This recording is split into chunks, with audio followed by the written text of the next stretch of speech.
नमस्कार आउ एक नूतन वीडियो आपको स्वागत। वीडियो स्टार्ट करने पूर्व रिक्वेस्ट करी दयाकोरी चैनल को सब्सक्राइब करनी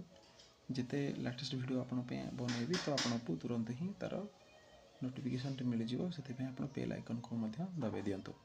देखो ओडिशा स्टेट स्कॉलरशिप पोर्टल रे आपको जानते जी सब स्कॉलरशिप थिला तार लास्ट डेट आज थिला तो जोटा कि जनवरी 31 तारीख 2026 मसीहा पर्यंत किंतु ताकू वर्तमान एक्सटेंड कराई जोटा कि आप खुशी खबर जो मैंने अप्लाई कर पार नथिले सेटा अप्लाई करने जोटा कि आप लास्ट डेट वर्तमान सुधा 5 मार्च 2026 पर्यंत घुंचाई जोटा कि बहुत प्री मैट्रिक और post matric scholarship pre matric जोटा कि आप नवम दशम स्टूडेंट मानी पोस्ट मैट्रिक जोटा कि बाकी जो मैंने रहिले दशम पर